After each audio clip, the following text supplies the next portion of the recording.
Billionaire finds a poor little girl crying at his son's grave. But when she says, "I need to tell you something, sir, your son," the moment he hears it, he falls to his knees and starts crying. A chilly autumn wind stirred the dry leaves scattered across the cemetery as Warren Hale passed through the iron gates. Holding a bouquet of lilies in his hand, he walked the familiar path with heavy steps. An entire year of visiting this place every week, and the pain hadn't lessened. It wasn't supposed to lessen, he thought. It was his punishment. As he approached Tyson's grave, Warren noticed something unusual. A small figure was kneeling at the marble headstone, crying. A child. She wore a faded light blue coat with patches on the elbows and was softly speaking to the cold stone, as though it could answer. Warren stopped a few feet away, uncertain. He had never encountered anyone there before, much less a little girl. For a moment, he considered coming back later, but something kept him in place. Maybe it was curiosity about who else, other than him, would visit his son. "I brought another drawing today," the girl was saying, placing a colorful piece of paper against the headstone. "It's from that day at the park, when you showed me how to climb that big tree, remember?" Warren took a step forward, the dry leaves crackling under his feet. The girl turned, startled. She had brown hair pulled back in a simple ponytail and large, attentive eyes. She looked very young, probably around the same age Tyson had been. She didn't seem scared, just surprised. "I'm sorry," Warren said. "I didn't mean to interrupt." The girl studied him for a moment, tilting her head slightly to the side. "You're Mr. Hale, right?" "Tyson's dad." Warren felt a knot in his throat. It had been so long since anyone linked him to his son. At work, people avoided mentioning Tyson, as if the name were a contagious disease. "Yes, I am," he answered, taking another step closer. "And you are—" Jenna Marsh." She gave a small smile. "I used to play with Tyson at the park. We were friends." Warren placed the lilies beside the headstone, noticing other small items already there. A painted rock, a colored feather, some improvised little toys, offerings that weren't from him. "Do you come here often?" he asked, kneeling on the opposite side of the grave. "Whenever I can," Jenna replied, pulling at the sleeves of her coat, which seemed too long for her small arms. "I come to talk to him, tell him what's going on at the park." Warren looked at the drawing Jenna had brought. A big tree, two small children in its branches, simple smiles drawn with well-worn colored pencils. "Did you two play together a lot?" "Every day at the park near his house," Jenna replied. "We made up stories, climbed trees, played superhero." Warren fell silent for a moment, thinking about this part of his son's life he hadn't known, a friendship that must have been important, yet he had never seen it firsthand. "Tyson." He hesitated, his voice dropping. "Did he ever talk about me?" Jenna looked directly at Warren, her wide eyes serious and honest. "He did. He said you worked a lot, like a whole lot, that you almost never had time for him." Her words hit Warren like a physical blow. He felt the air rush out of his lungs. It was true, of course. There was always something more important, a project, a meeting, a client, always something that kept him away from home, away from his son. "I see," he murmured, lowering his head. "But," Jenna continued, "he also said he loved you more than anything, that you were his superhero." Warren lifted his gaze, surprised. "Superhero?" Jenna nodded, now looking excited. "He said you built giant buildings, so tall they touched the sky. That you built bridges across huge rivers, and that one day you two would work together to build the prettiest city in the world." Warren went still, her words piercing his heart like arrows. "He said that. All the time. He had a box full of newspaper clippings about you. Whenever something new came out, he'd cut it out and keep it. He showed everyone at the park." Warren felt his entire body start to tremble. Tyson collected articles about him. He never knew. He never asked. He had always assumed his son wasn't interested in his work, maybe even resented him for always being away. "There was one time," Jenna went on, "he got sad because you couldn't go to his soccer game at school. But then he said it was okay, that you were saving the world in your own way." Warren felt his knees buckle. He couldn't stand anymore. He sank onto the cemetery grass, his legs folding beneath him. He said he wasn't mad, Warren asked in a choked voice. No, he said, my dad is kinda like Superman. He can't be everywhere at once, but he's always doing something important. That was too much for Warren. Something inside him simply gave way, like a dam that breaks under too much pressure. The tears he hadn't been able to shed for so long now poured freely. A sob escaped his throat, then another, and soon he was crying openly, his body shaking with the force of his sorrow. Warren covered his face with both hands, unable to control the tsunami of emotions washing over him. How could his son have seen him this way? Like a hero, he who had missed so many important moments, who was never there when Tyson truly needed him. Jenna watched in silence, unafraid of his reaction. After a few moments, she stepped closer and, hesitantly, placed her small hand on Warren's shoulder. Tyson said you were strong, she said softly, but that you were still just a man. Warren couldn't speak.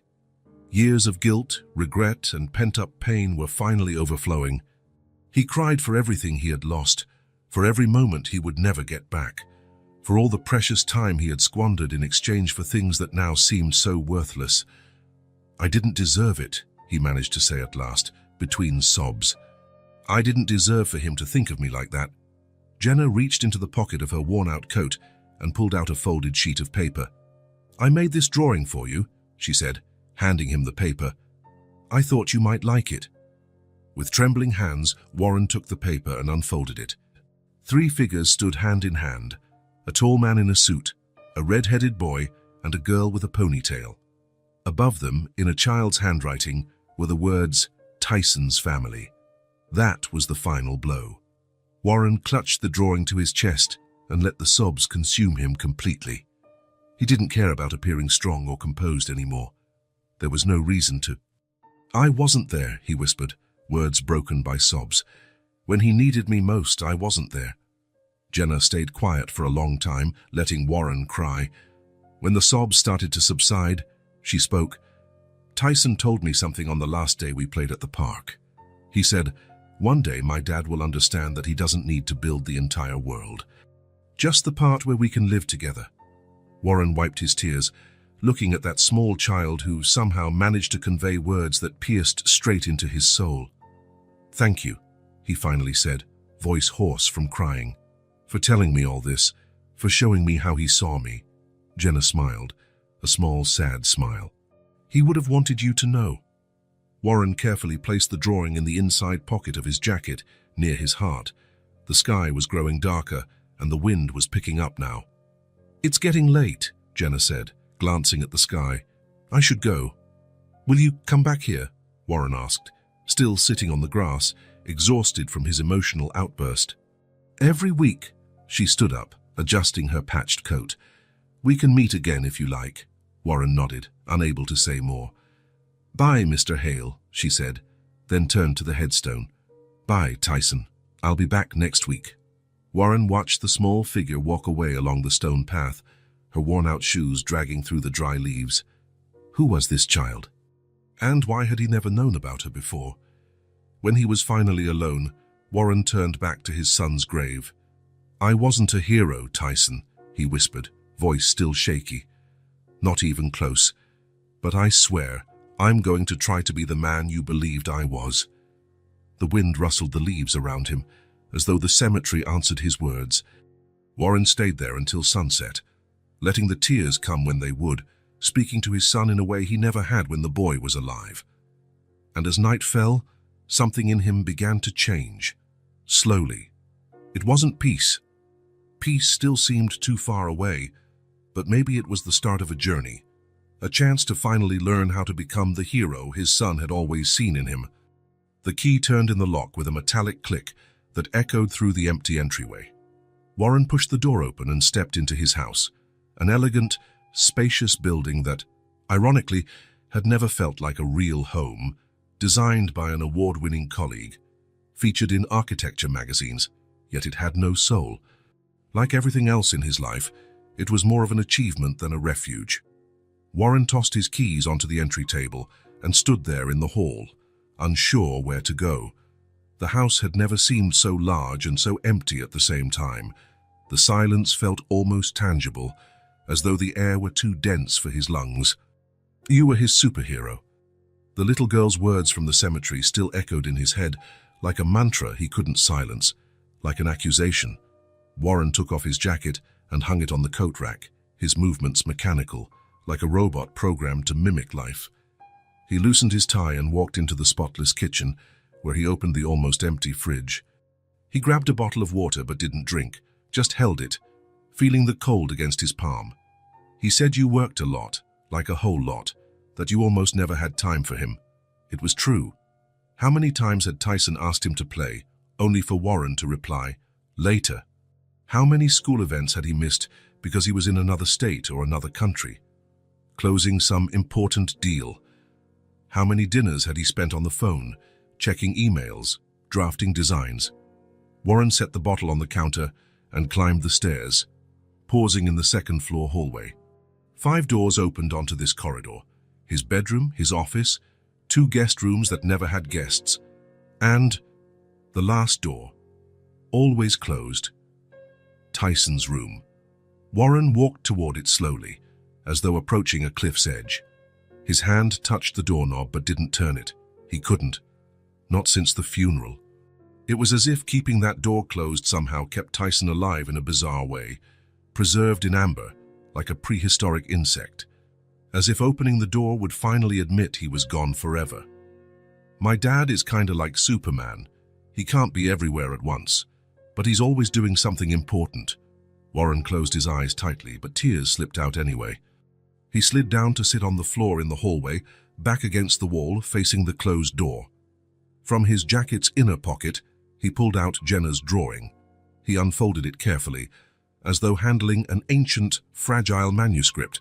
The childlike outlines showed 3 people holding hands. Him, Tyson, and the little girl from the cemetery.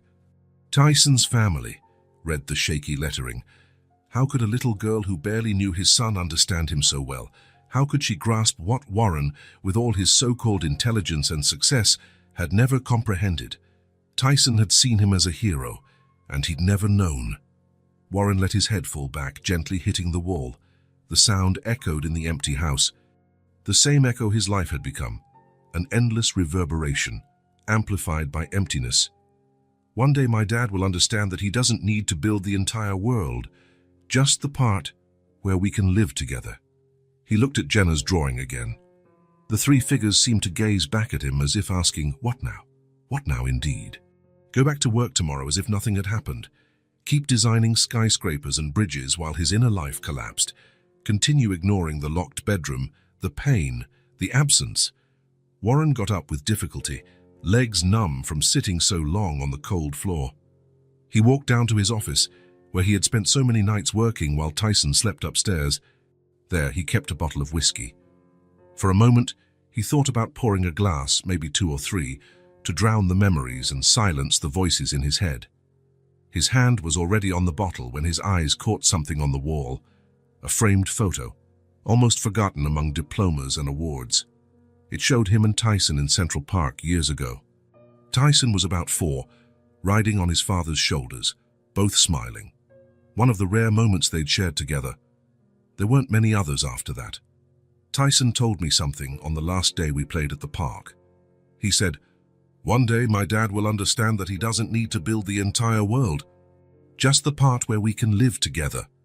Warren put the bottle down without opening it and took the photo in his hands.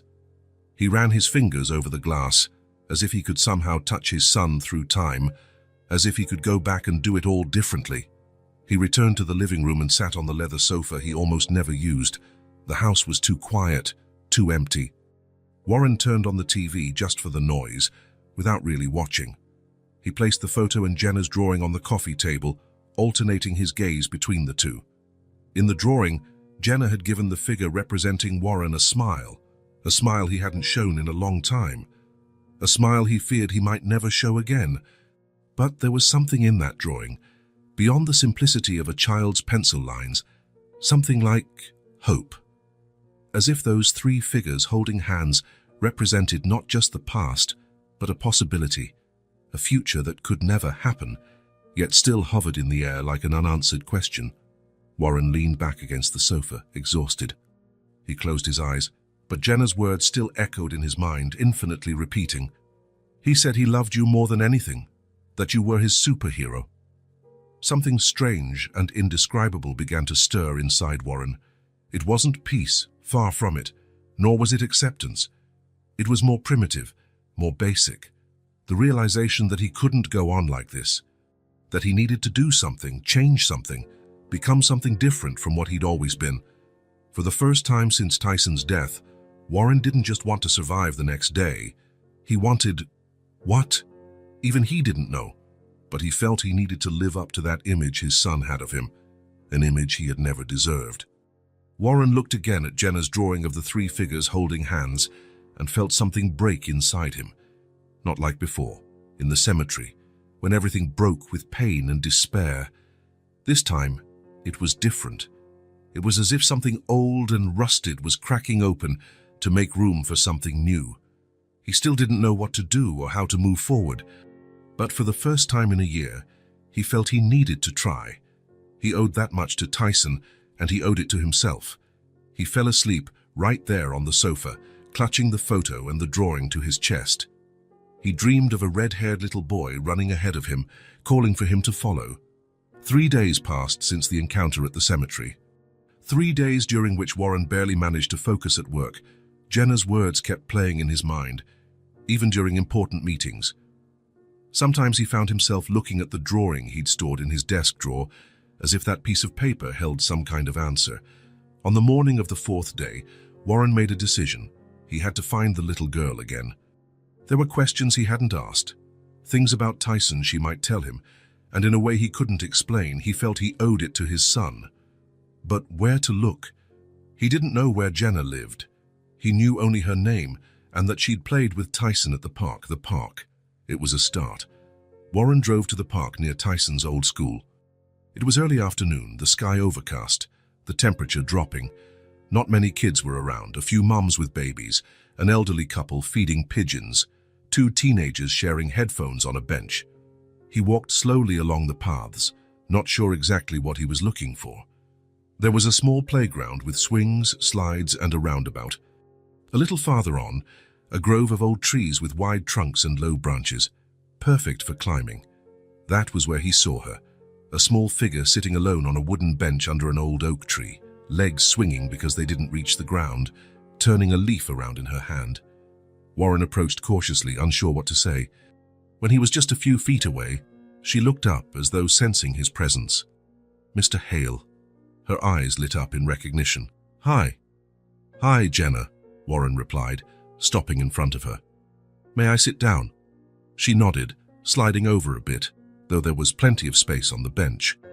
"How did you find me?" she asked, curious. "You mentioned you played with Tyson in this park. I thought you might be here." Jenna smiled slightly, a small, reserved smile. "I come here almost every day.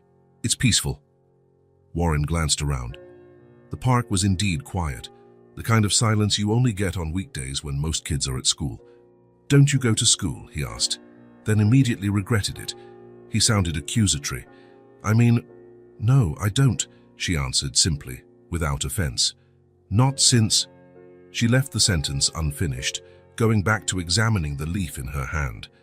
It was a maple leaf, red and yellow at the edges, already starting to dry. "Not since," Warren gently prompted. Jenna shrugged, a gesture that seemed too mature for her age. "Not since my grandma died, a few months ago." Warren felt a tightening in his chest. "I'm sorry." "It's okay," she replied, still looking at the leaf. "I was already used to being alone. She worked a lot, you know. 2 jobs. Housekeeping at a hotel in the morning and a restaurant at night." Warren swallowed hard. A small child, already accustomed to solitude, like Tyson had been, he realized with a pang of guilt. "And your parents?" he asked, trying to be gentle. "Never met my dad," Jenna said with the brutal honesty of childhood. "My mom left when I was a baby. My grandma raised me. So who do you live with now?" Jenna finally looked at him with an expression that mingled defiance and vulnerability. "By myself, in my grandma's apartment." Warren blinked, stunned. "Alone?" "But..." How old are you? I'll be 10 in December, she answered, lifting her chin as if expecting him to argue. And there's nobody taking care of you. No social worker? Any relatives? No. A social worker came once after my grandma died, but the neighbor downstairs, Mrs. Peterson, told her I was her niece and that I'd be staying with her. She just said that so the social worker wouldn't take me. She checks on me sometimes and brings me food, but Jenna shrugged again. It's working out. I know how to take care of myself. I can make sandwiches and heat up soup. We've got hot water for baths. Sometimes the power gets shut off because I can't pay the bill, but... She paused. I manage. I always have. Warren's heart ached. The calm way she spoke about her situation was more disturbing than the words themselves, like it was normal, like she deserved nothing better. How do you afford food? How do you pay rent? My grandma left some money, and Mrs. Peterson helps with groceries. The landlord thinks I'm living with her. It's a tiny place. Doesn't cost much. Warren glanced around, as if expecting some responsible adult to appear from behind the trees, laughing and saying it was all a joke. But there was no one, just him and a 9-year-old who had been living alone for months. I probably shouldn't have told you this, Jenna said suddenly, her face growing serious. You're going to call someone, right? The police, social services. There was fear in her voice now, and Warren realized she must have kept this secret for months. Why tell him now? Maybe for the same reason he was seeking her out. There was some bond formed through Tyson that inspired a fragile trust. No, he said, though he wasn't entirely sure. I'm not calling anyone. Relief was visible in her expression. Promise. I promise, but Jenna, you can't keep living like this. It's dangerous. No child should be on her own. What other choice do I have? She asked, with a wisdom born of necessity.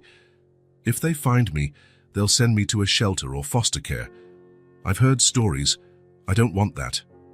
Warren felt something shift inside him, like long rusted gears turning again. What if, he started, surprising even himself. What if you came to live with me? The words came out before he could think them through. They were impulsive, illogical, maybe even irresponsible. Yet strangely, they felt right. Jenna eyed him warily. Why? You hardly know me. You knew my son, Warren replied, realizing that was reason enough. Tyson liked you. That means you're special. Jenna kept looking at him, evaluating. Her eyes, too old for her childish face, seemed to see beyond words. Do you have a big house? She finally asked. Yes, with food in the fridge and electricity that doesn't get shut off. Warren felt a pang in his chest. Yes, Jenna, there's food and electricity and hot water. And a bedroom just for you. She considered this for a moment, swinging her feet. You're not doing this just because you feel sorry for me, right? Because I don't need pity. I can take care of myself. The dignity in those words, coming from someone so small, hit Warren like a punch. No, it wasn't pity. What he felt was something deeper, more primal. Perhaps it was his chance to finally do something right after so many mistakes, to become the kind of person his son believed him to be. It's not pity, he answered truthfully. It's because no one should be alone. Not you, not me. That answer seemed to satisfy her. Jenna slid off the bench to stand. I should get my stuff then. Warren blinked, surprised by how quickly she decided. You want to come? I guess so, she shrugged. I don't have much to lose, right? If it doesn't work out, I can always come back. The simplicity of how she viewed such a significant decision astonished him. Maybe it was because, for a child who'd already lost so much, moving in with a stranger didn't seem as frightening as it would to an adult. Okay, Warren replied, rising to his feet. Let's go get your things then. The house was exactly as she had imagined. Big, beautiful, with furniture that looked expensive and huge windows. But it also felt cold, as if no one really lived there. There were no photos on the walls, no personal items scattered about. It looked like a magazine spread, not a home. Warren led her to a guest room on the second floor. It was a spacious room with a single bed, a desk, and a dresser. The walls were painted in a very light blue, almost white. So you can stay here, he said, suddenly unsure. If you want to change anything, the wall color, the furniture—" "It's perfect," Jenna replied, setting her small suitcase on the bed. Her entire life fit in there. A few clothes, a handful of toys, a photo album of her grandmother, and a shoebox with her drawings. "Want to see the rest of the house?" Jenna nodded and followed him along the hallway. Warren showed her his bedroom, his office, and the bathroom she'd use. Another door in the corridor was closed, which he didn't mention. He didn't have to. Jenna already knew it was Tyson's room. "The kitchen's downstairs," Warren continued as they went down. "You can help yourself to whatever you want, whenever you want. There's cereal, milk, fruit." He was talking quickly, as though nervous, uncertain of what he was doing. Probably because he truly didn't know, Jenna thought. Nor did she. The kitchen was large and modern, with appliances that looked hardly used. Warren opened the fridge, showing its sparse contents. "We'll need to buy more groceries," he said, sounding embarrassed. "It's okay," Jenna replied, still taking in the house. It was so different from the small apartment where she'd lived with her grandma. There, space was tight, but it was alive. Here, space was abundant, but something was missing. "You must be hungry," Warren said, checking the time. It was almost dinner time. "A little. I can order pizza. Do you like pizza?" Jenna nodded. Warren grabbed his phone and placed the order without asking her which toppings she preferred. He seemed to realize his mistake once he hung up. "Sorry, I should have asked what you like. I ordered half cheese, half pepperoni. Is that okay?" "That's great," Jenna replied, though she actually preferred chicken. She didn't want to start off by causing problems. While they waited for the pizza, an awkward silence settled between them. Warren seemed unsure what to say, and Jenna was used to being quiet. After all, she'd spent months alone, speaking only when necessary. "Do you want to watch TV?" Warren finally asked. "Sure." They went to the living room, where an enormous TV dominated one wall. Warren turned it to a cartoon channel and handed Jenna the remote. She sat on the sofa, looking tiny against the black leather. "I'll set the table," he said, leaving the room. Jenna watched the screen but wasn't really paying attention. Her thoughts wandered, trying to understand how her life had changed so drastically in just a few hours. That morning, she'd been alone in her small apartment, trying to make the leftover soup stretch another day. Now she was in a mansion with a man she hardly knew, waiting for a pizza to arrive. Would this be permanent? Probably not. Grown-ups change their minds. They made promises and then forgot them. She'd learned that early on. Still, it would be nice to have a comfortable bed and regular meals for however long it lasted. The doorbell rang, announcing the pizza delivery. Warren answered and returned with a large box, the aroma of melted cheese filling the room. "Let's eat in the kitchen," he said. The table was set with plates, napkins, and cups. Warren served them both and sat across from Jenna. "So," he began, clearly uncomfortable, "do you like school? I mean, before?" "It was okay," Jenna replied, shrugging. "I liked math and art." "Math?" Warren seemed genuinely surprised. Tyson hated math. "I know. Sometimes I tried to help him with his homework." Another silence fell between them. Warren chewed slowly, as though every bite required all his concentration. "Tomorrow we can buy some things for you," he said at last. "Clothes, school supplies." "School supplies?" Jenna frowned. "I'm going back to school." "Well, yes. Kids should be in school." Jenna nodded slowly. It made sense. If she was going to live here, she'd have to return to a normal routine. School, homework, schedules. Part of her felt relieved, another part anxious. "How long will I stay here?" she suddenly asked. Warren paused mid-bite, caught off guard. "I don't know exactly." "How long do you want to stay?" Jenna shrugged again, a gesture that was becoming her trademark. "Just wondering so I can prepare myself."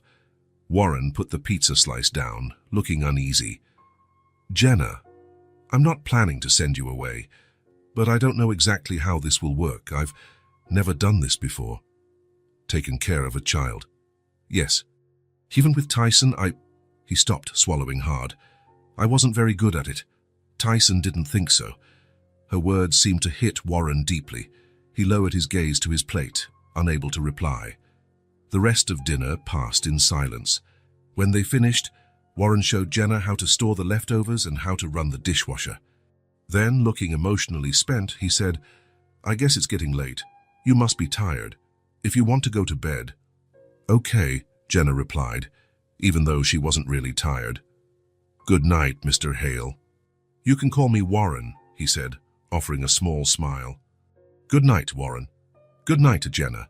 She climbed the stairs to her new room, feeling his gaze follow her. When she closed the door, she sat on the soft bed, looking around. The room was pretty and clean. The bed was comfortable, no leaking ceiling, no roaches crawling on the walls. But it still wasn't hers, like nothing in her life ever really had been. Jenna pulled her pajamas from her suitcase and got changed. She brushed her teeth in the fancy bathroom, impressed by how many towels there were. Then she returned to her room and got under the covers, pulling the blanket up to her chin. The silence here was different from what she was used to. Not the silence of abandonment, but the silence of two people who didn't know how to coexist. Two lonely souls under the same roof, still distant, still lost. In the hallway, Warren stopped in front of Tyson's door. As usual, he rested his hand on the knob but didn't turn it. He still wasn't ready. Instead, he walked quietly to the guest room door, now Jenna's, and listened. Not a sound. She was probably asleep by now, worn out from the sudden upheaval in her life. Warren returned to his own bedroom, wondering if he was doing the right thing. Could he take care of a child when he'd so miserably failed his own? Was this a chance for redemption or just another chance to disappoint someone who needed him? The silence of the house, once suffocating, now felt less oppressive. There was another breath here, another life. He didn't know it yet, but something was starting to change. 2 weeks had gone by since Jenna moved into Warren's home. 2 weeks, and everything felt like it was circling back to where it started.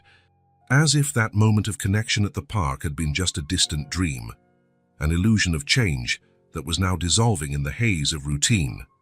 In the beginning, there had been an effort. Warren took Jenna shopping for clothes, school supplies, and even some toys. He enrolled her in the same school Tyson had attended. He stocked the fridge with enough food to fill every shelf. He did all the practical things, all the outward gestures necessary, but his heart remained closed, locked away like Tyson's bedroom door at the end of the hallway. By the third morning, Warren was back at the office. "I've got important meetings," he explained, tightening his tie in front of the mirror. "I'll try to come home early." He did not that day or the next. The promise of getting home early became as empty as the house itself during the day. Now, on this rainy Thursday, Jenna sat alone at the kitchen table, drawing. She'd just come back from school, drenched from the downpour because no one had picked her up. Mrs. Reynolds, the neighbor Warren had hired to keep an eye on her, couldn't make it due to a doctor's appointment. Jenna was used to walking alone, but the rain made the journey harder and sadder. In her sketchbook lay a page where 3 figures stood under an umbrella: a tall man, a small girl, and a red-headed boy. Above them, a rainbow stretched across the sky. It wasn't real, of course. None of it was real. Not the boy who no longer existed, nor the man who, though physically present, felt absent as a ghost. The wall clock read 6:47 p.m. Warren had called about an hour ago to say he'd be late. "There's food in the fridge," he had said quickly before hanging up. The same phrase every time, as though eating was the only thing a child needed. Jenna closed her notebook and went to the fridge. Indeed, there was food: yogurt, fruit, leftover lasagna from 2 days ago. Everything her body needed, but nothing that filled the emptiness inside. She took the lasagna, heated a portion in the microwave as Warren had shown her, then sat back down at the table, eating silently while watching the rain fall outside the kitchen window. The house was far too big, too nice, with its expensive furniture and decorative pieces that seemed untouched.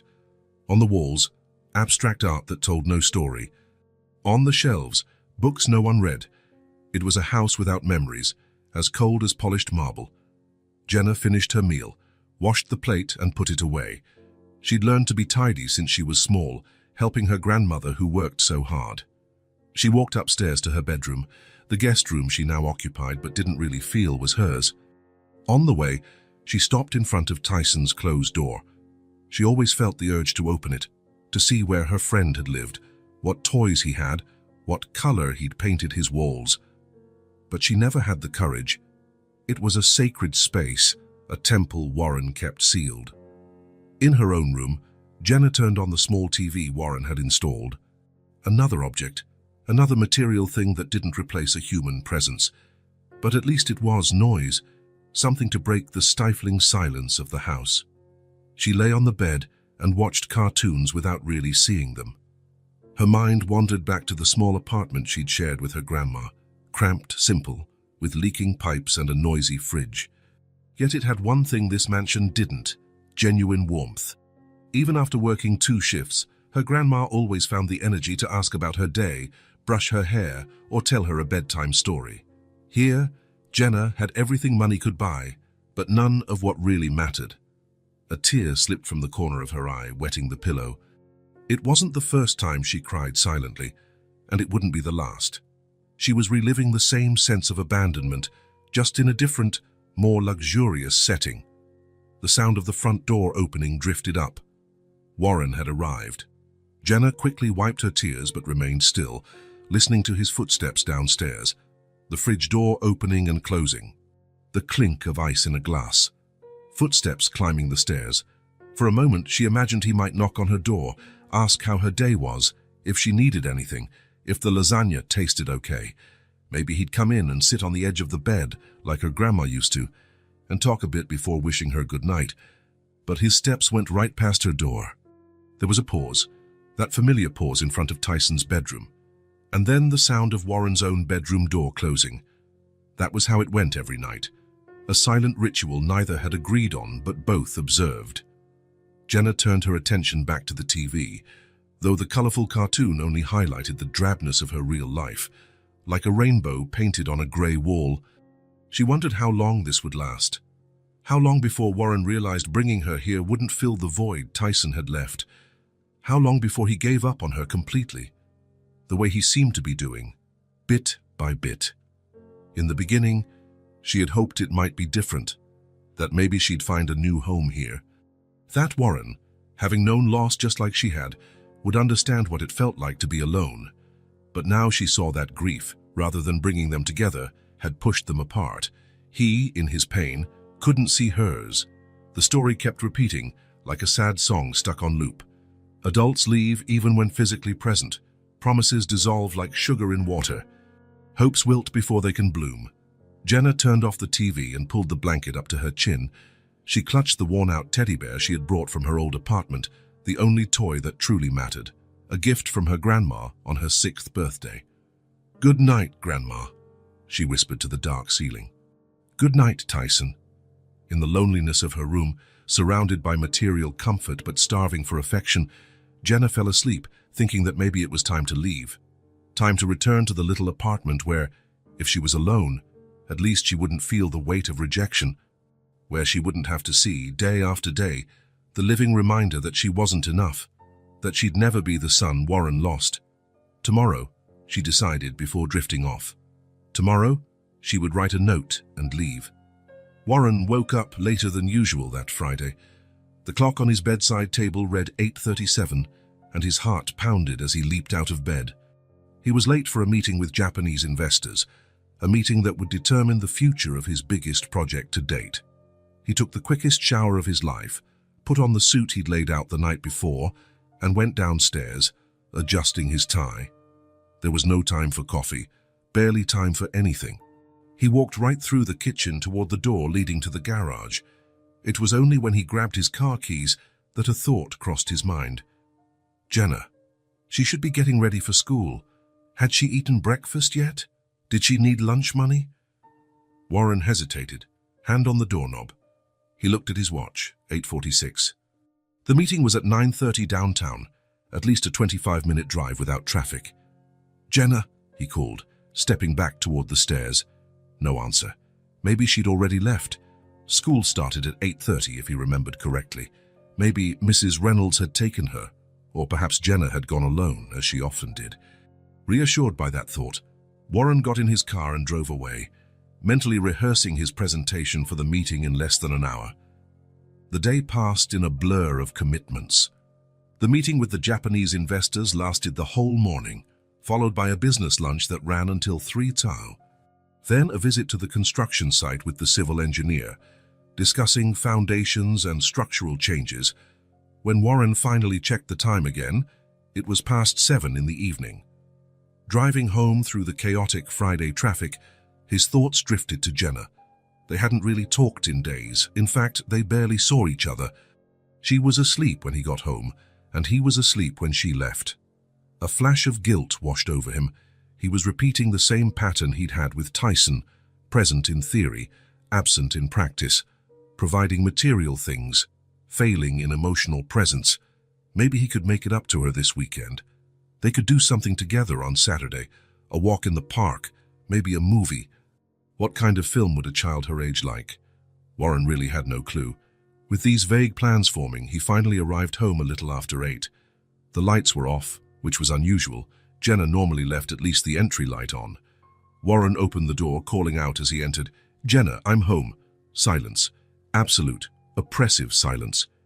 He turned on the lights, glancing around. The living room was empty. The kitchen, too.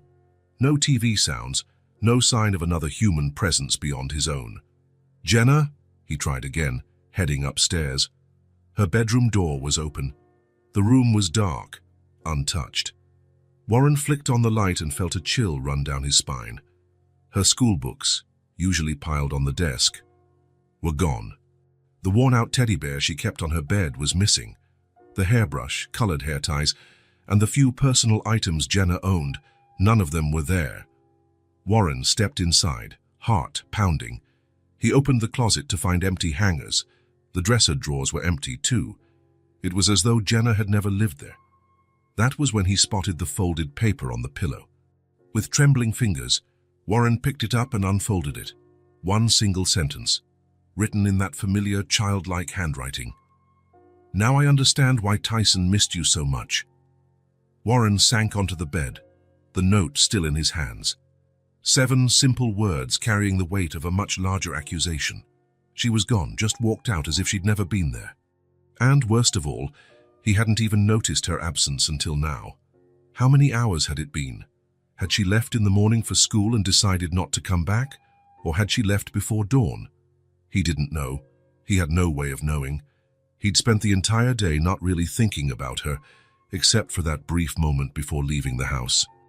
Warren stood, left the room. The note crumpled in his fist. The sense of déjà vu was suffocating. The silence, the painful absence, the gnawing guilt. He'd known it all too well. He reached for his phone. He had to call someone. The police? The school? Was this a police matter, or should he call a social worker? He didn't know where Jenna had gone, but he had a strong guess. She'd probably gone back to that old apartment, that run-down place she'd lived in alone. He pulled his phone out of his pocket, but paused before dialing any number. What would he say? That a child under his care had run away because he was incapable of being present. That he, a wealthy adult with every resource available, had failed to give attention to a little girl who'd already lost everything. The phone slipped from his fingers and landed on the carpet with a dull thud. Warren pressed his hands to his face, feeling the exhaustion of years weighing him down. Without thinking, his feet carried him to the closed door at the end of the hallway, the door he never opened, the untouched sanctuary that held Tyson's memory. Warren stopped in front of it, like he did every night. His hand reached the knob as usual, but this time, something was different. This time there was not just pain, but realization. For the first time, he saw the pattern. Losing Tyson wasn't just a tragedy, but a lesson he'd refused to learn. His absence from his son's life hadn't been limited to the final days. It had been a pattern for years. And now, he was repeating the same mistake with Jenna. Warren felt his legs weaken. He slid down with his back against Tyson's door. For a long moment, he just sat there, breathing heavily, weighed down by the truth he could finally face. "Forgive me, son," he whispered to the closed door, voice trembling. "I'm doing the same thing to your friend. I'm repeating it all. I have to change before it's too late again." Speaking the words out loud made them echo in the empty hallway. It was the first time Warren admitted aloud what his heart already knew. Lack of time wasn't what kept him from Tyson, or now from Jenna. It was fear. Fear of getting close, of caring too much, of loving and losing again. He'd lost Tyson by never truly being there, and now he risked losing Jenna for the same reason. The difference was that Tyson was gone forever. But Jenna was still out there somewhere. There was still time to fix this if he had the courage. Warren stood up, determination replacing despair. He had to find Jenna. He had to bring her back. More than that, he had to change. Not just say he would change, not just want to change. He had to choose to truly become different. He picked up the phone from the floor and dialed Mrs. Reynolds' number.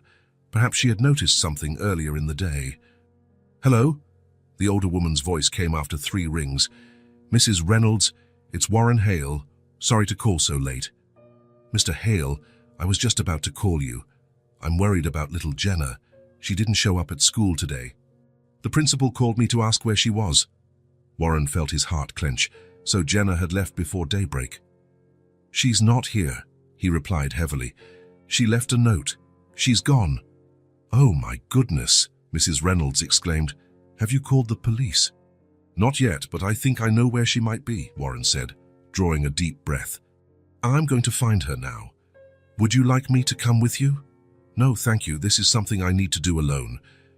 Warren hung up and, without wasting another second, grabbed his keys again. He headed downstairs, Jenna's note still crumpled in his pocket.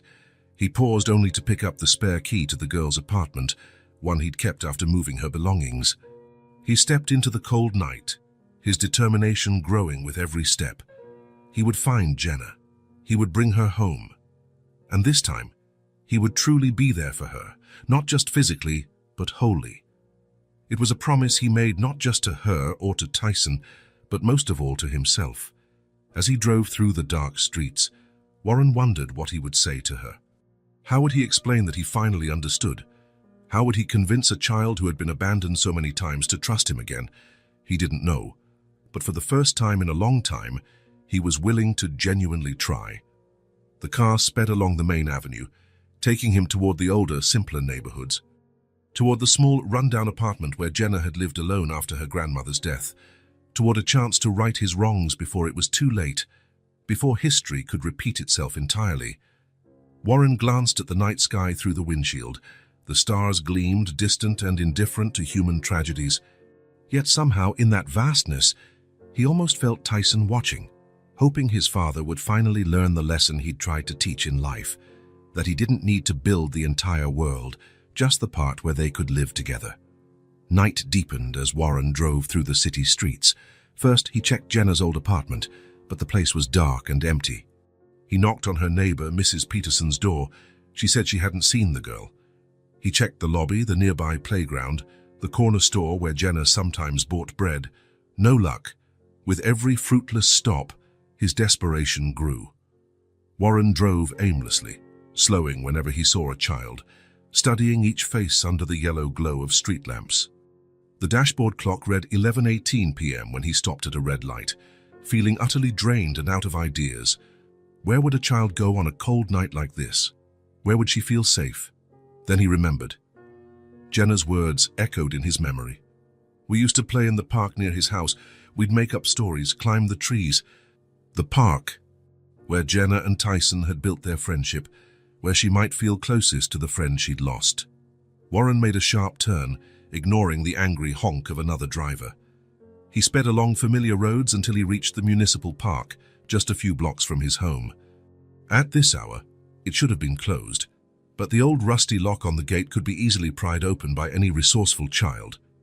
He parked haphazardly and rushed to the gate. As expected, it was slightly ajar. Warren slipped inside, his footsteps echoing in the nighttime stillness.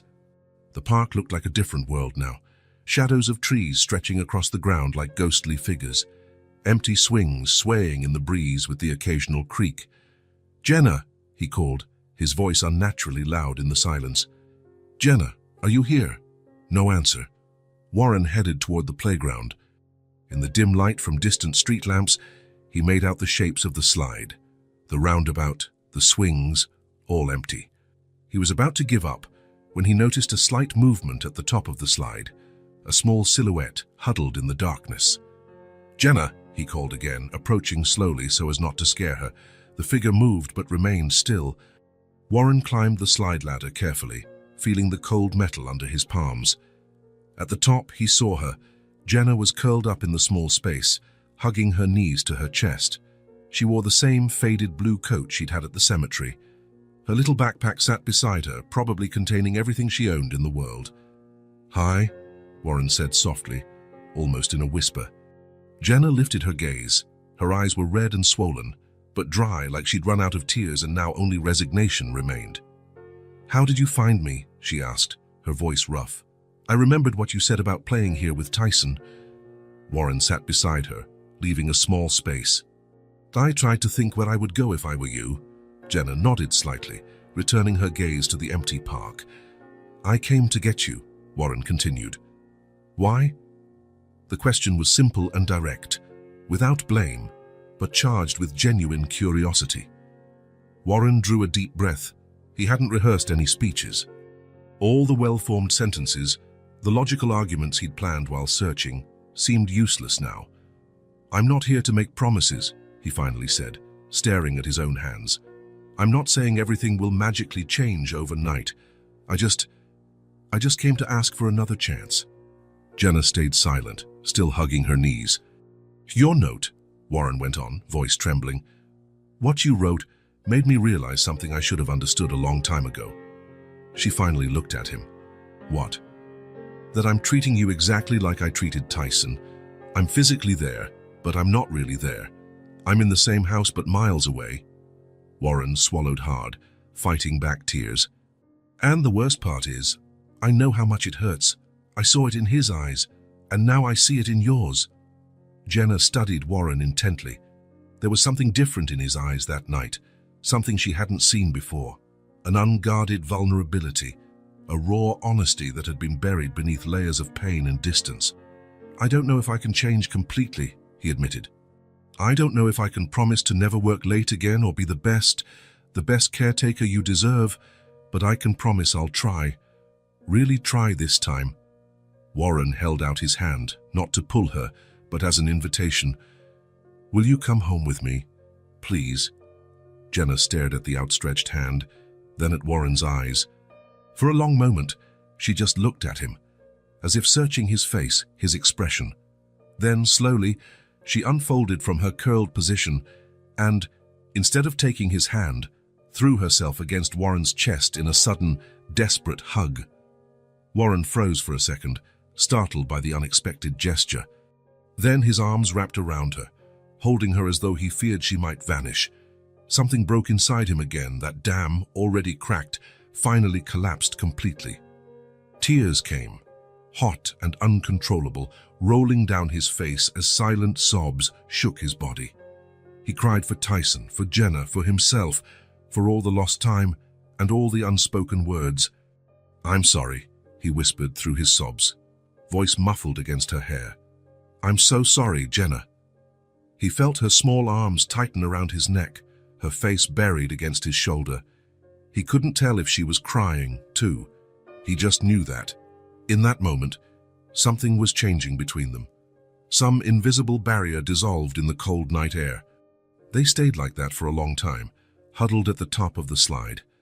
A grown man and a little girl, two lonely souls who'd found each other through shared grief. When they finally pulled apart, Warren saw a subtle difference in Jenna's eyes.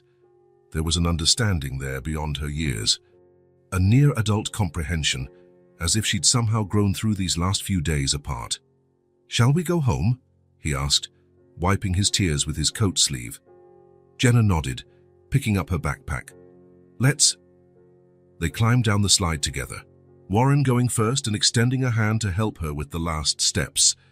She accepted his help, but he noticed a new strength in her grip, a steadiness that hadn't been there before. They walked side by side toward the car, the space between them smaller now, but still present. Some things wouldn't change overnight.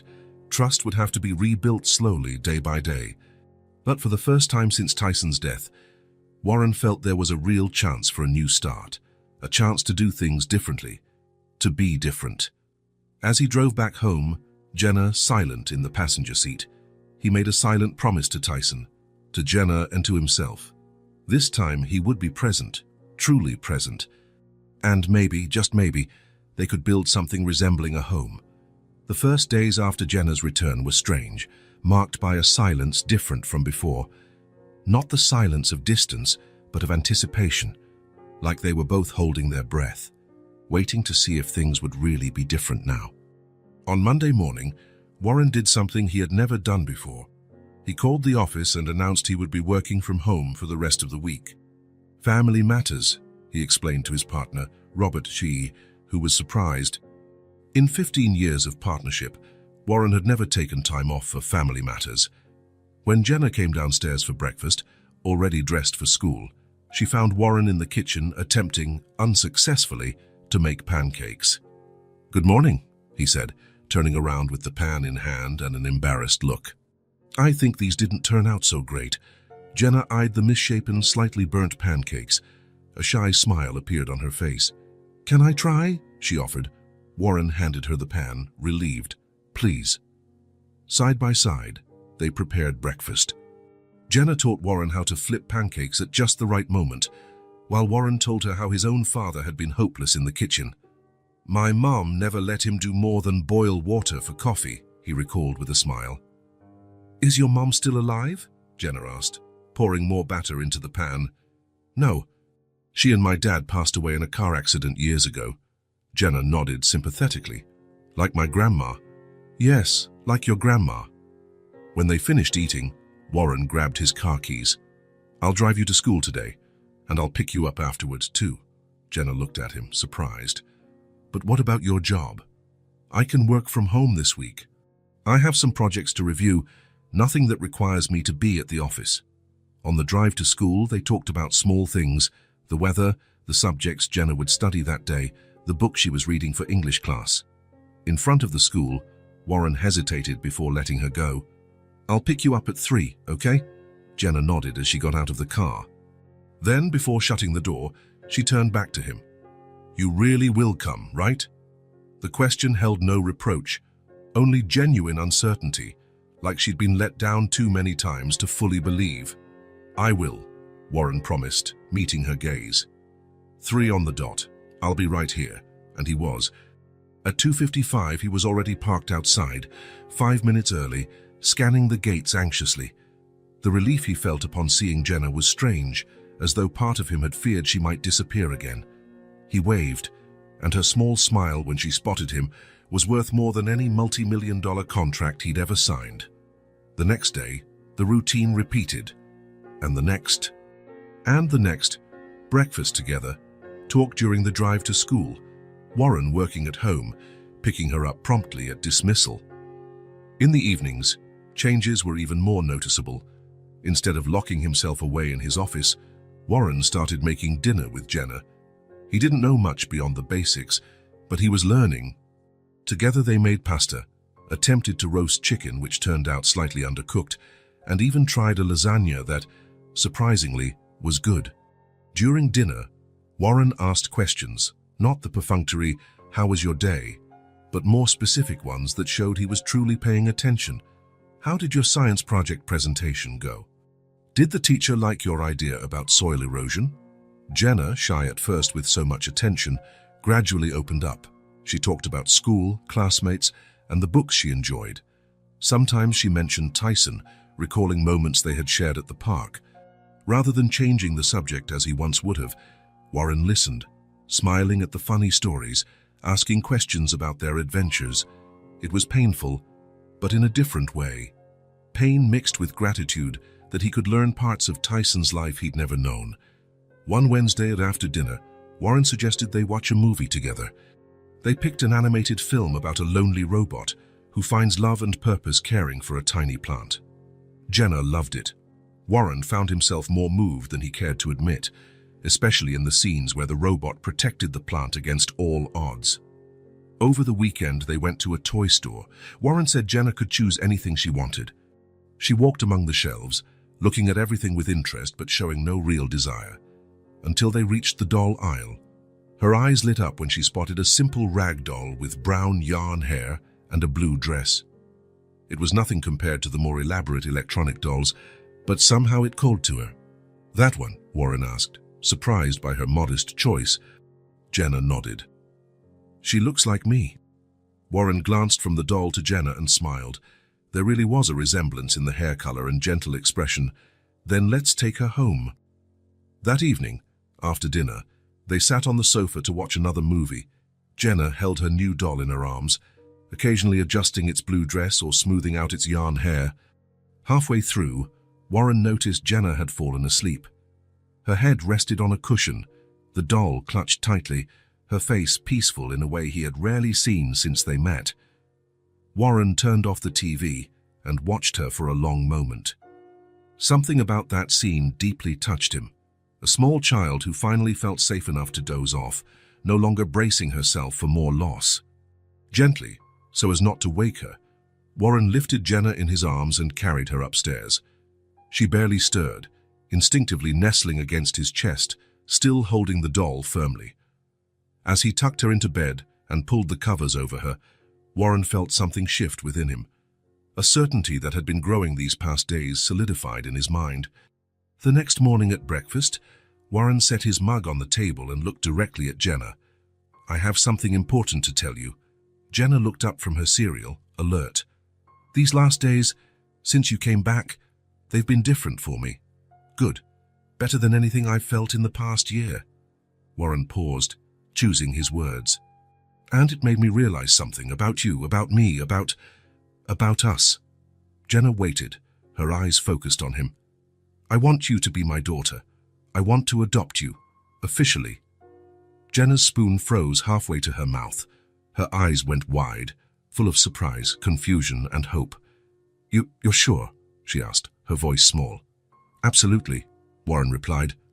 "I talked to a lawyer yesterday. He said it might be complicated since you're not officially in the foster system, but it's doable, and I want to try, if you want it too."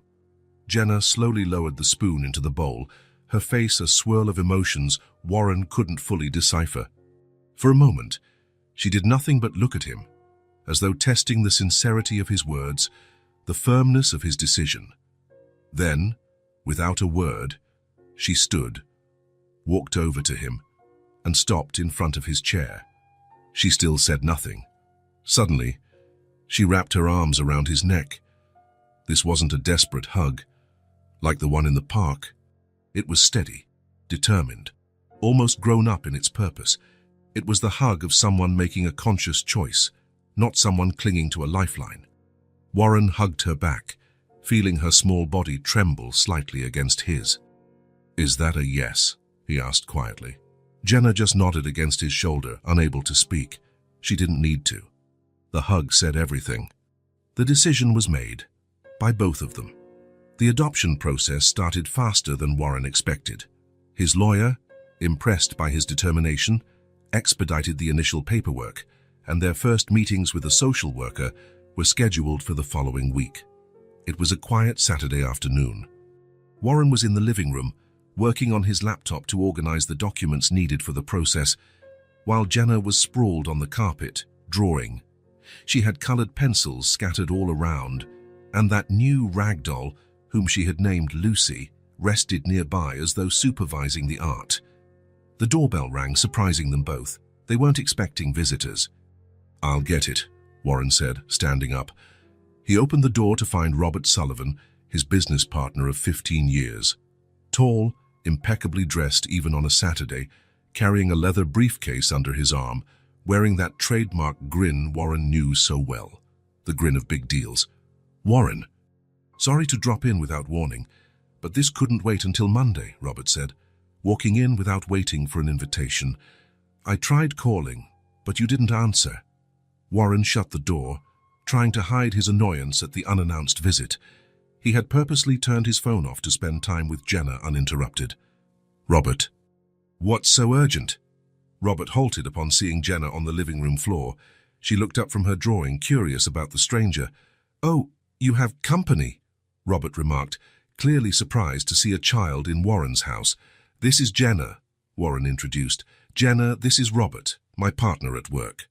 Hi, said Jenna quietly, returning to her drawing. Robert gave Warren a questioning look, but Warren simply said, let's go to my office. Once in the office, Robert wasted no time. He opened the briefcase and spread out plans, graphs, and projections on the desk. Tokyo, Warren. We finally got Tokyo. Warren stared at the materials, instantly recognizing the project, the Asahi Tower, a mixed-use skyscraper in the heart of Tokyo's financial district. They had bid on it 3 years ago, but lost to a Japanese firm. Nagata called yesterday, Robert said excitedly. The other firm got disqualified. Issues with the foundation. They want us. Specifically, they want you. Warren looked at the plans, feeling the familiar surge of excitement that always accompanied major projects. The Asahi Tower would be a career-defining job, the kind of building that would cement his legacy as an architect. It's a 3-year contract, Robert explained, showing him the financial projections. The numbers are, well, see for yourself. Warren whistled softly at the amount. It was a fortune, enough to secure the firm's future for at least 5 years. The only catch, Robert went on, is that they want you on site, in Tokyo, for at least the first year. Weekly meetings with investors, direct supervision until the foundation work is done. Warren felt a chill spread through him. A year, in Tokyo? I know it's a long time, Robert said quickly, but think about what it means for the company, for your career. This is the kind of project we've worked our entire lives for. Warren stayed silent, studying the impressive numbers. Only a few weeks ago, he wouldn't have hesitated. He would have packed his bags that very night and flown across the world to chase professional glory. We have to give them an answer by Monday, Robert pressed. They have other firms on standby. That's why I came in person.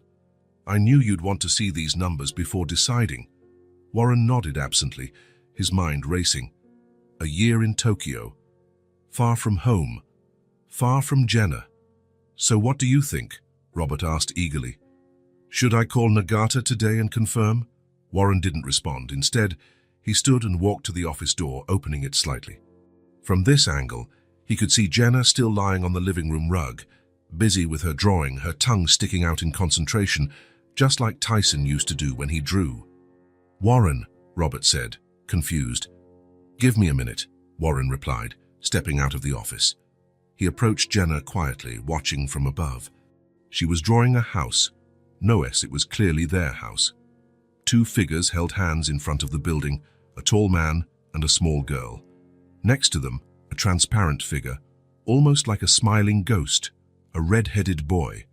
It's our family, Jenna explained, sensing him there. Hayosiki, me and Tyson watching over us. Warren felt a rush of warmth in his chest, so intense it almost hurt, an ache that was somehow good, the ache of a heart that had begun to feel again after a long slumber. He returned to the office, where Robert waited impatiently, fiddling with the documents. Well, Robert asked. This is the opportunity we've been waiting for. Warren looked again at the drawings and the staggering figures, everything this project represented for his career. Then he looked through the slightly open door at Jenna in the living room. For the first time in many years, the choice was easy, obvious, undeniable. No, he said, surprising even himself with the firmness in his voice. No, Robert repeated, stunned. What do you mean, no? Warren, did you see these numbers? I did, Warren said calmly, and I'm saying no. I can't go to Tokyo. I can't be gone for a year. But this is the Asahi Tower. It's the project you've always wanted. Warren smiled, not the tense and professional smile he wore in meetings, but a real, peaceful one. I already have what I need, Robert. Now she needs me. Robert followed Warren's gaze toward the living room, where Jenna continued drawing, oblivious to the conversation that would decide her future. The girl, Robert asked, astonished. Is she some relative's daughter? No, Warren replied. She's my daughter, or she will be, once the adoption is final. Adoption? Robert slumped into a chair, utterly taken aback. Warren, are you sure? That's a huge decision. The most important I've ever made. Robert studied his friend and partner's face. He had known Warren for nearly 2 decades, had seen him lose his wife, bury himself in work, grow distant from Tyson, then spiral into guilt and grief after Tyson's death. The man before him now seemed different. There was a peace in his eyes that Robert hadn't seen in years. "You've changed," Robert observed, not as a criticism but as a simple fact. "Yes," Warren agreed, not offering further explanation. He didn't need to. Robert knew the story, how Warren had always prioritized work over everything else, how he was consumed by regret and mourning. Now, seeing the resolve in his gaze, Robert realized he was witnessing not just a declined project, but a profound life change. "I could suggest a remote arrangement," Robert offered after a moment's thought. "You could guide the team from here, do weekly video calls, short trips only when absolutely necessary. Would that work?" Warren considered. "Maybe, but on one condition. No long trips. Nothing that keeps me away more than a few days. And no more night or weekend meetings. My time with Jenna is sacred now." Robert smiled, a genuine smile this time. "I'll talk to Nagata. I'm sure we can work something out." He began gathering the documents, but paused to see Warren still staring into the living room. "So you know," Robert said, "I never thought I'd see the day Warren Hale would turn down the project of a lifetime for the sake of a child." Warren grinned, not taking his eyes off Jenna. "Neither did I. But here we are." Robert clapped him on the shoulder. "I'm happy for you, Warren." "Really?" After Robert left, Warren returned to the living room and sat on the floor beside Jenna. "Who was that?" she asked, pointing to Robert as he got into his car outside. "A friend," Warren replied. "He came to offer me a very important job." "Are you going?" Jenna's voice held a note of anxiety. Warren smiled, gently brushing back her hair. "No, I'm not going anywhere. I'm exactly where I need to be." Jenna's eyes shone with understanding beyond her years. She went back to her drawing, adding more details to the house, the figures, and the little garden taking shape on the paper. Warren watched her small, skillful hands move the pencil, creating a colorful world where 3 people, a family, lived together, happily. For the first time since Tyson's death, he felt life could be good again, not perfect, it would never be perfect, but good, authentic, real, and that, he realized, was more than enough. Saturday arrived with that golden sunlight that only shows up in late fall, warm in appearance but not in touch, illuminating the dry leaves on the lawns without melting the thin layer of frost. Warren woke up early, as he often did now, but instead of opening his laptop and checking emails, he decided to make pancakes for breakfast. They still weren't perfect. Some came out slightly burned at the edges, others a bit raw in the middle, but they were edible, which was a major accomplishment for a man who, until a few weeks ago, barely knew where the pots and pans were stored in his own kitchen. "Jenna," he called from the foot of the stairs. "Breakfast is ready." He heard light, quick footsteps, and soon Jenna appeared at the top, still in her pajamas, her brown hair a messy halo around her face. Lucy, the rag doll, was cradled in her arms as usual. "Morning," she said, heading down and sitting at the table. "Morning." "I made pancakes." Warren placed a plate in front of her, watching proudly as she smiled at the imperfect shapes. "They look nice." "They're better," Warren corrected, taking a seat across from her. "Not nice yet, but better." They ate in a comfortable silence for a few minutes. That was their rhythm now. Silences were no longer loaded with tension, just natural pauses when words weren't needed. "I was thinking," Warren said, taking another pancake for himself. "We could do something different today. Maybe go out." Jenna looked up from her plate, intrigued. "What kind of outing?" "We could visit the mall. There's a new toy store on the 2nd floor. Then maybe grab lunch somewhere, see a movie. Whatever you'd like." Her eyes lit up.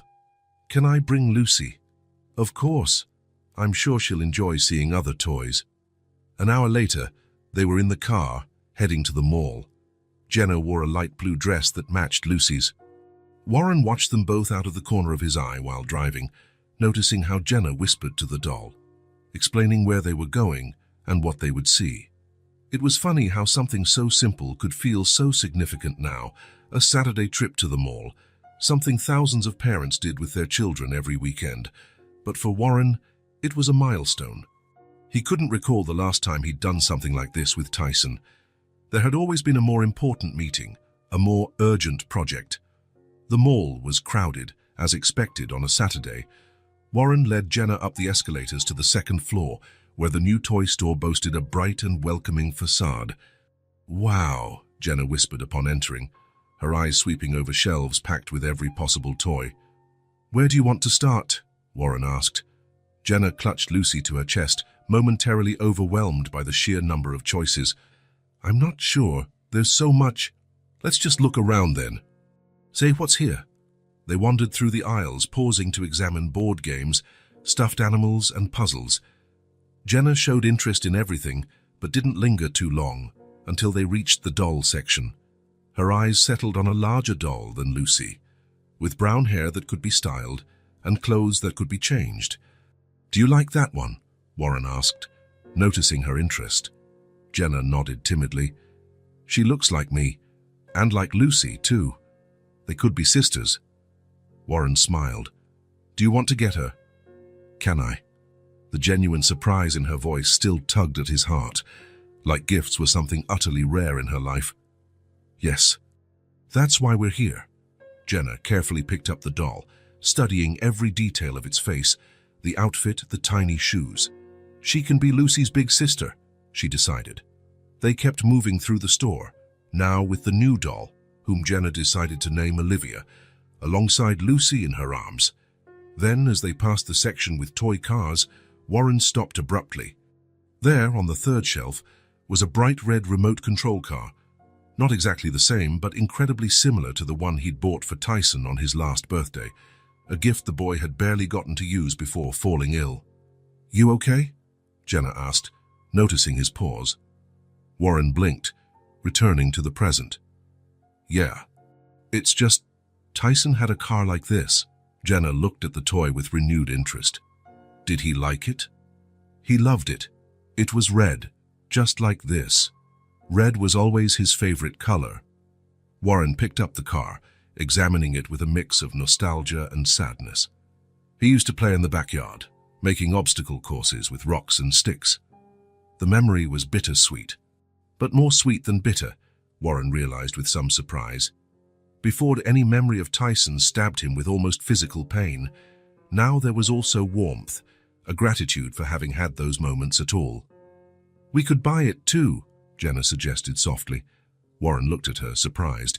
"Would you like that?" "Yes. We could play in the backyard like he did." The simplicity of her suggestion nearly undid him. It wasn't pity he saw in Jenna's eyes, but real understanding, a desire to share not just the present, but the memories as well. "Tyson would have liked that," Warren said, placing the car under his arm. "He'd be happy watching us here," Jenna added, showing a wisdom beyond her years. Warren nodded, at a loss for words for a moment. He inhaled deeply, steadying himself. "Let's see if there's anything else you might like," he finally said, extending his free hand toward Jenna. She took it, shifting Lucy and Olivia into one arm. Together they continued browsing, now with renewed purpose. It seemed like an ordinary scene at first glance, a man and a child hand in hand in a toy store on a Saturday morning. To any casual onlooker, they were just another dad and daughter out shopping. But for Warren and Jenna, and perhaps even for Tyson's spirit, gently hovering over them, it was so much more. It was the proof that people can change, that hearts hardened by grief can soften again, that it's never too late to become the father, the man, the human being one should have been from the start. In that bright, bustling toy store, there were no fireworks or angelic choirs to signal a grand epiphany. Just a man holding a child's hand, carrying a red toy car under his arm, smiling a smile that finally reached his eyes. It might seem small, but it was everything. Warren Hale, the renowned architect who built skyscrapers that touched the clouds, had finally constructed something infinitely more valuable. A second chance, a home, a family. He had at last become the man his son had always known he could be. Days went by one after the other, without major events, just small shared moments that, added together, turned a house into a home. Routine, once an empty burden to both, now carried weight and color. Mornings started with breakfast together. Warren had finally mastered the art of pancakes and occasionally tried his hand at omelets, sometimes to Jenna's amusement. Their conversations flowed easily, with no lingering tension or fear of saying the wrong thing. "There's a field trip next week," Jenna mentioned one morning, spreading jam on her toast. "We're going to the Science Museum." "Sounds fun," Warren said. "Do you need a signed permission slip?" "Yeah, and they also asked for a parent chaperone." "Volunteers." Warren looked up from his coffee cup. "Would you like me to go?" The smile she gave him was all the answer he needed. Evenings meant dinner at the kitchen table, no longer in awkward silence, but sharing stories of the day. Warren had shifted more of his work to home, arranging meetings so he could pick Jenna up from school. Robert adapted well to the changes, realizing a more balanced Warren was a more effective professional. After dinner, sometimes they watched a movie, other times they played board games, Risk, Monopoly, Clue, all of which Warren had bought on impulse one afternoon. Jenna always won at Clue. Her sharp mind made connections that surprised him. "You should be a detective when you grow up," he joked after yet another defeat. "Nah," Jenna replied seriously. "I want to build things, like you and Tyson."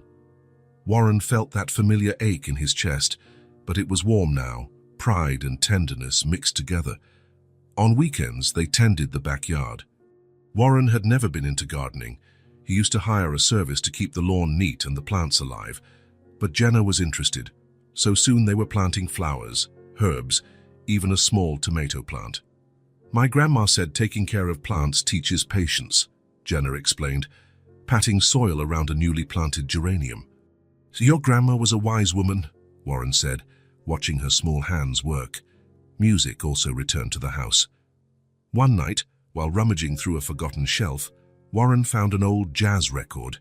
He hadn't played music in a long time, associating it with painful memories of Tyson, who loved classic rock that Warren used to play on rare Sundays. "What's that?" Jenna asked, seeing the record in his hands. "Music," Warren replied, blowing dust off the cover. "John Coltrane. It belonged to my father." With some difficulty, he found the old record player in the basement and set it up in the living room. When the needle hit the vinyl and the first saxophone notes filled the room, the atmosphere changed. The house, which for so long had been just a space, gained a new dimension. That night, Warren told Jenna stories about his own father, how he used to play sax in his spare time, how he collected jazz records. He also spoke about Tyson, about how the boy used to sit on the living room rug listening to Pink Floyd or Led Zeppelin with his dad on those rare free Sundays. "At least he had good taste in music," Warren joked. He was surprised to find himself smiling while talking about his son, not with that crushing sadness as before, but with a gentle longing. Jenna smiled more too. Her face, once constantly serious, lit up as she shared stories about school or jokes she learned from friends, or whenever she discovered something new. Her laughter, once as rare as rain in the desert, now echoed through the house regularly. On a random Tuesday, driving back from a brief office visit, Warren had an idea. He stopped by a pet store and returned home with a small aquarium and 2 goldfish. "For you to take care of," he said, seeing Jenna's eyes widen. "I figured they could live in your room." Her joy was so genuine and complete that Warren felt a lump in his throat. How could something so simple and ordinary mean so much? That same night, after Jenna was asleep, Warren climbed the stairs to his own room. As usual, he paused in front of Tyson's closed door at the end of the hall. But this time, his hand on the doorknob didn't tremble. The weight on his chest wasn't so suffocating. He was ready. With a smooth turn, he opened the door for the first time in over a year. The scent hit him first. That familiar mix of Tyson's smell, colored pencils, and the superhero deodorant he insisted on wearing even though he was still so young. Everything was exactly as he'd left it. The bed neatly made, toys arranged on shelves, drawings on the walls. Warren stepped inside carefully, as if walking on sacred ground. He touched the desk where Tyson did his homework, the bookshelf full of adventure novels. the collection of toy cars meticulously lined up. On the nightstand sat a framed photo of Warren and Tyson at an amusement park, both grinning after a roller coaster ride. He remembered that day, one of the rare times he'd cancelled a commitment to spend time with his son.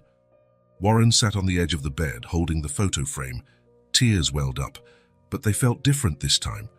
They weren't tears of despair or guilt, just longing. Love. "It's okay, son," he whispered to the silent room. "You're still here." And he was. Tyson lived on, not just in that room, but throughout the house, in Jenna's smiles, in the stories they shared, in the music playing again, in the garden that was starting to grow. The pain hadn't disappeared, and maybe it never would, but it had transformed into something else, something he could live with.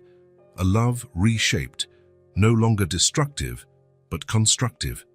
Warren spent hours there, sifting through boxes, looking at old drawings, reading school notebooks. He found the box of newspaper clippings Jenna had mentioned, articles about his projects that Tyson had carefully collected, arranged by date, some with little comments in childish handwriting.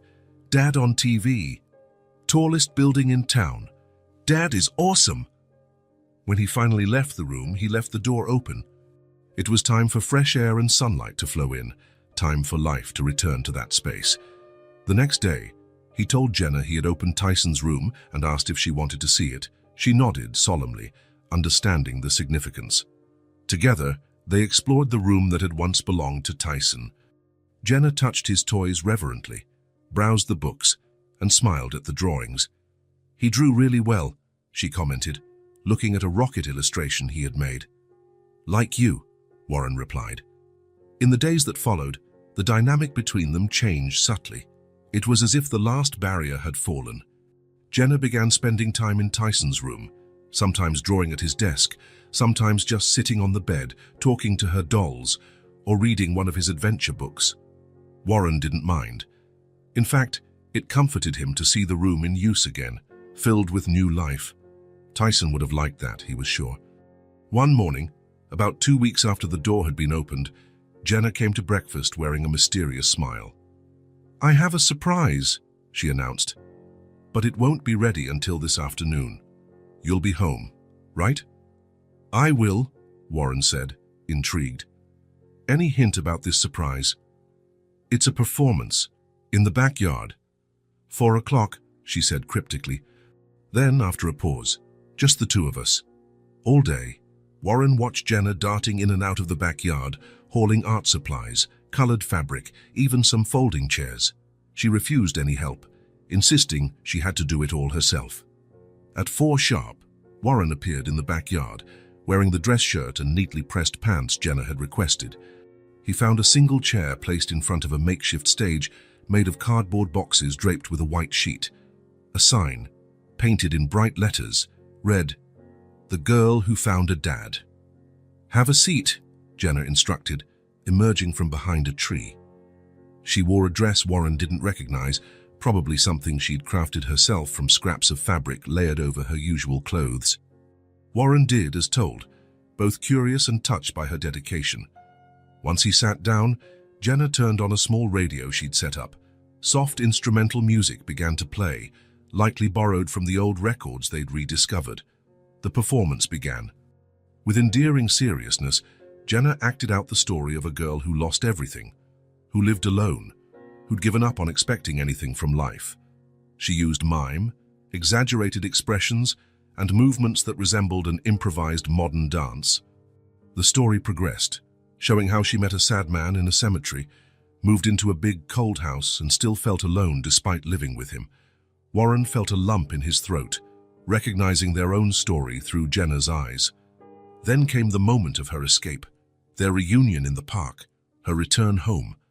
And finally, the real transformation. The house filling with color, laughter returning, plants blooming in the yard, music resounding in once silent rooms. The finale depicted the girl and the man tending a garden together, planting a small tree that grew until it touched the sky. Above them was a red-headed boy, portrayed by a drawing Jenna held overhead, smiling down at them from the sky. When the music stopped, Jenna took a formal bow, her face serious despite the blush on her cheeks from the effort. Warren applauded, tears streaming freely down his face. He had never seen anything so simple, yet so profound, so honest. Jenna approached, sitting on the grass at Warren's feet. "Did you like it?" she asked, the childlike insecurity returning after her confident performance. "It was the most beautiful thing I've ever seen," he replied, his voice thick with emotion. Jenna smiled, relieved. Then, gazing at the sky where the first stars were starting to appear, she said, "Tyson would be happy." Warren looked up, imagining his son watching from somewhere, maybe perched on a particularly soft cloud, maybe shining from a particularly bright star. "So am I," he answered, swallowing hard. They sat there on the grass, watching the daylight fade into evening. They didn't need big words or grand gestures anymore. The simplest things had gained immeasurable value. A shared silence, hands joined, a silent certainty that, no matter what, they were together now.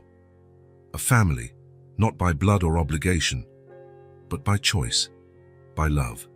December 12th dawned bright and perfect, as if it were a gift from the sky. Warren woke up early, long before usual, a pleasant anxiety pulsing through him. He moved quietly around the house, careful not to wake Jenna. This was her day, and everything had to be perfect. In the living room, he hung clusters of balloons in her favorite colors, blue and yellow, from the ceiling and walls. In the kitchen, Mrs. Reynolds was already baking the chocolate cake with strawberry frosting Jenna had mentioned weeks ago. Soon, the decorator arrived with floral arrangements, and the caterers with covered trays, soda bottles, and tubs of ice cream. The house, once cold and lifeless, was now transforming into a place of celebration. Before waking Jenna, Warren stopped at Tyson's room, now always open. The space had changed over the last few months. It still held Tyson's belongings, but now it had new elements. Jenna's drawings hung beside Tyson's, her books sat next to his on the shelves, and the red remote-control car they had bought was displayed in a place of honor. It was no longer an untouched shrine, but a living space, where Tyson's memory coexisted with Jenna's presence. Smiling, Warren went to Jenna's room and tapped softly on the door. "You awake?"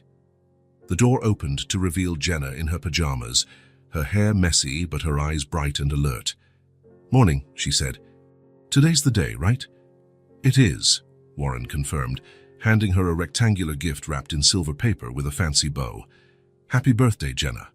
She took the present with great care, opening it gently without tearing the paper. Inside was a leather-bound photo album in her favorite shade of blue, with her name embossed on the cover.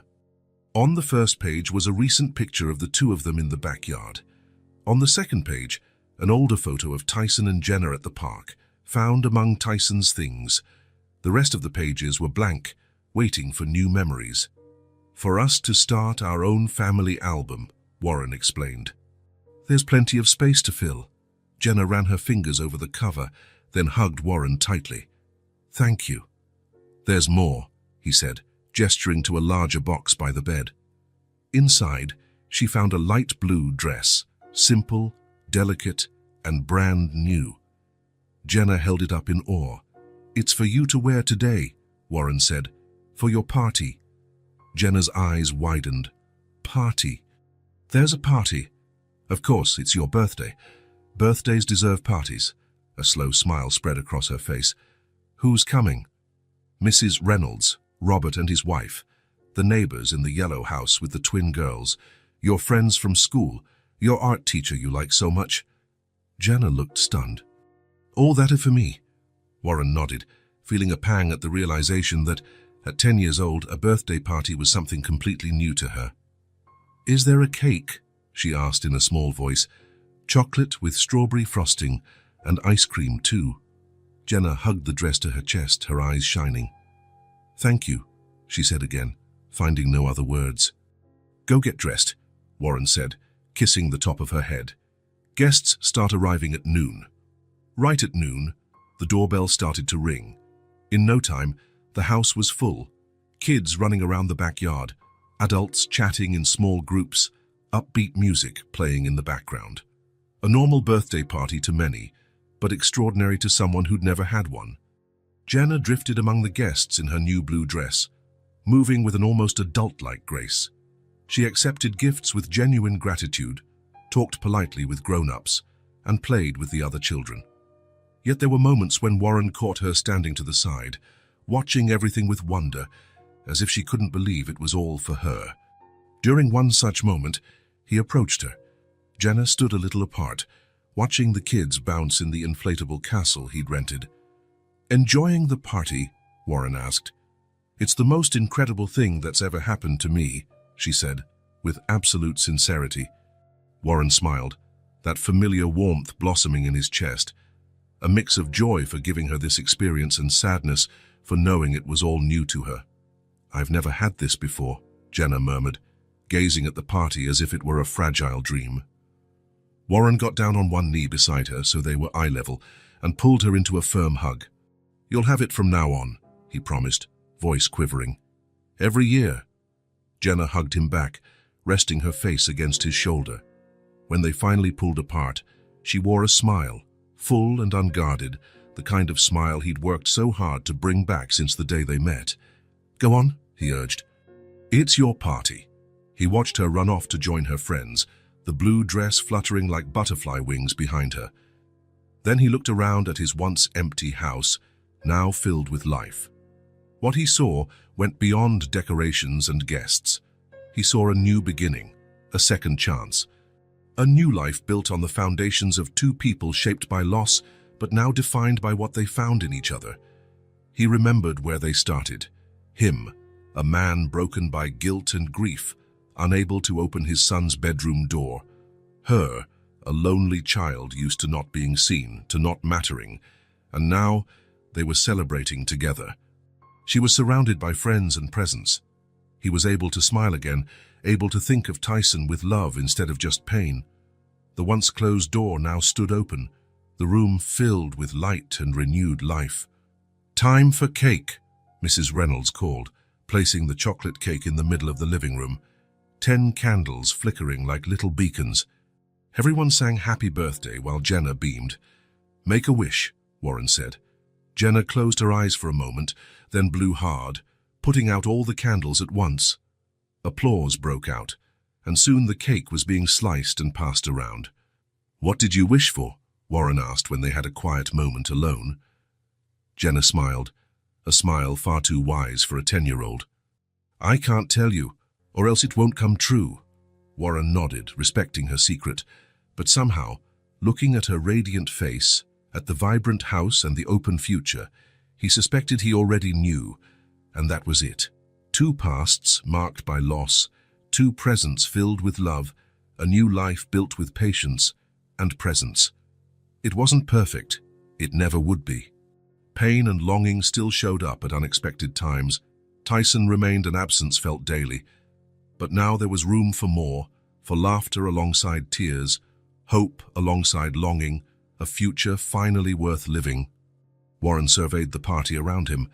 More than just a birthday celebration. It was a celebration of something he'd once believed impossible, that happiness was still within reach, that broken hearts could mend, that families could be rebuilt in unexpected ways from the Shard's tragedy left behind. He looked at Jenna, surrounded by her friends, carefully cutting her birthday cake with ceremonious pride, and felt an absolute certainty. Whatever wish she'd made blowing out those candles, he would do everything in his power to make it come true. Because that's what parents do. If this story touched your heart, subscribe to the channel and turn on notifications so you don't miss the next ones. Leave a like because it helps this story get recommended to more people. See you in the next story.